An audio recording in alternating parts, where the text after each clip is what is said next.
এদিক দিয়ে ঢুকাই আসেন আব্বা তোমার জন্য হুইল চেয়ার নিয়েছি আর বিছনায় শুয়ে থাকা লাগবো না নে আর এই যে অক্সিজেনের মেশিন বুঝছো আর হাসপাতালের যা যা লাগে সব আনতেছি এটা কি অক্সিজেন আর একটা ব্লাডের অক্সিজেন আর পালস 48 ঠিক আছে 40-এর নিচে নামলে হলো ভয় এখন যা আছে তাহলে মোটামুটি চলে আর কি ঠিক আছে 40-এর নিচে গেলে ওই করা লাগবো আর এই অক্সিজেন যদি কখনো দেওয়ার প্রয়োজন হয় কি করা লাগবো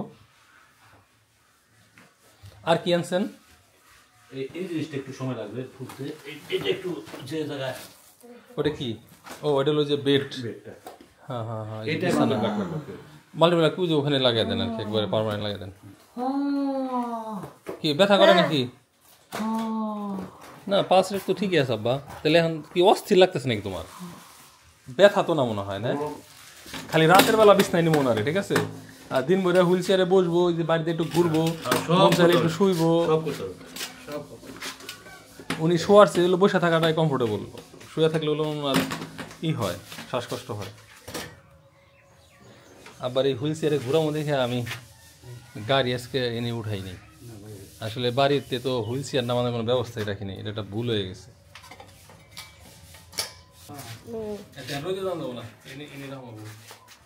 ভালো হয়েছে না এখন আর সবসময় বিছনায় শুয়ে থাকা লাগবো না সবসময় বিছনায় শুয়ে থাকলে তেমনি তোমার মানুষ খিটখিটা লাগে যায় এই যে মুরগি খেতে ওই যে সবজি বুনছি মুরগি দেয় সবজি টবজি সব নষ্ট করতেছে হুইল চেয়ার দিয়ে নিয়ে একবার ওই খেতে নেবো হয়তো কাজ ছাড়া আমার মধ্যে ভাত নাই রোদে নেবো একটু রোদে নাও তো আব্বার এখন একটু শুল মুছিয়ে দিব আর হুইল চেয়ার যাতে উঠাইতে পারি ওইখানে একটা র্যাম্প করতেছে ওরা 11 দিন পরে মনে আজকে পানির স্পর্শ না এটা তোমার দাদার চেয়ার তুমি ফোটাও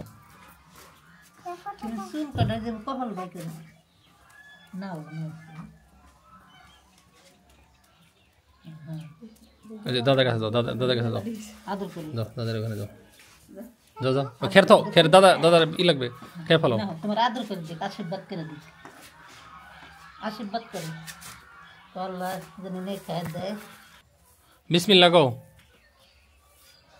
বিসমিল্লাহ এর ভর্তার মতো বানিয়ে দিও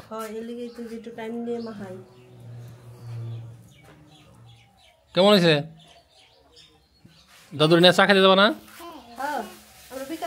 চা খাইবা না একটু চা বানিয়ে দিম না ভাত টাত খাওয়ার পর একটু চা বানিয়ে দিবি নাকি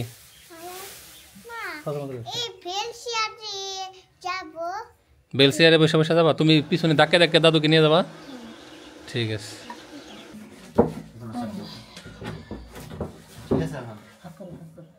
ব্রেক ধরে নামাইস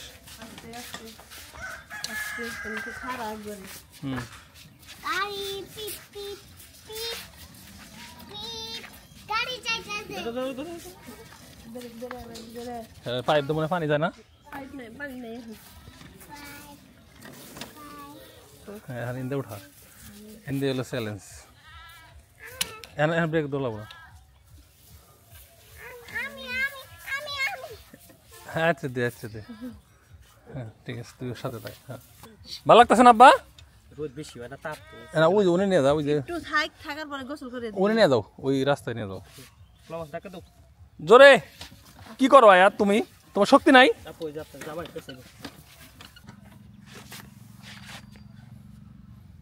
কি ঘুমাই যাচ্ছেন আব্বা এই যে নান এই সাইহান এই নান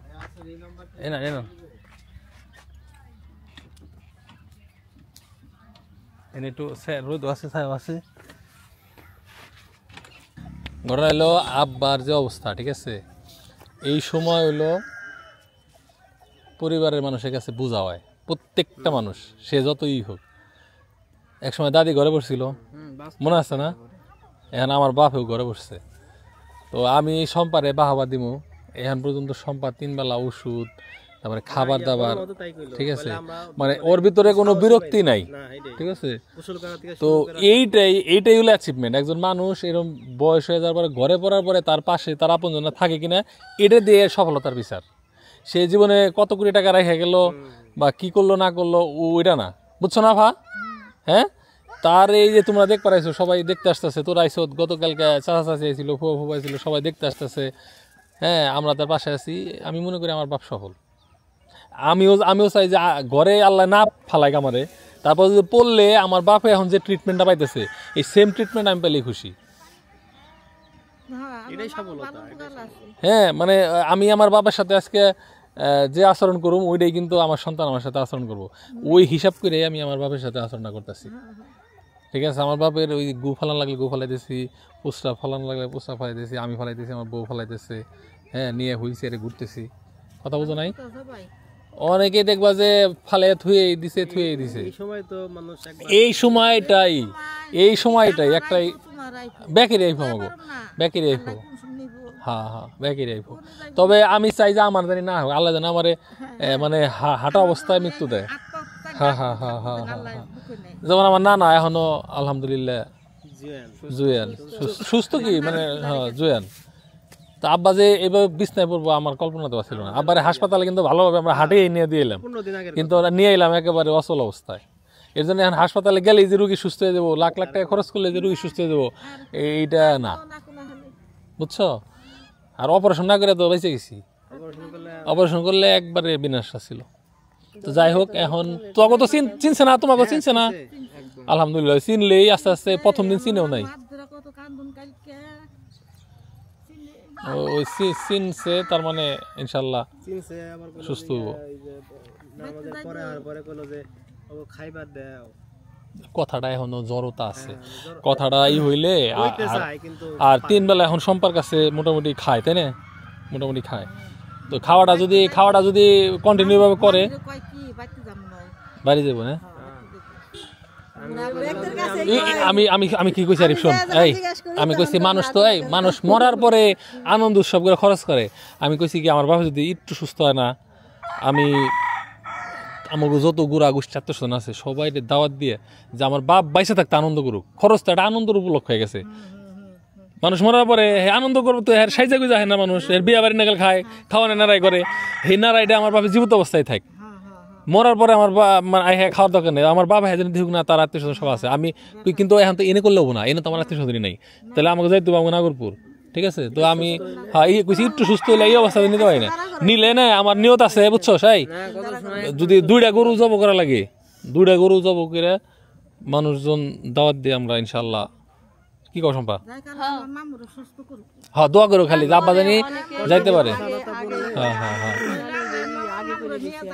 হ্যাঁ হ্যাঁ হ্যাঁ। কষ্টের থেকে ভাই, এগুলা কষ্ট থেকে কইতেছি, আমার মামুর আল্লাহ নিয়ে যাক, নলে সুস্থ করুক না। ওইটাই, আব্বা তো আব্বার যে বয়স ওই পর্যন্ত আমরা যাই না ভাই, দেই নাকি সন্দেহ আছে, কোনদিন খারাপ পথে গেছে।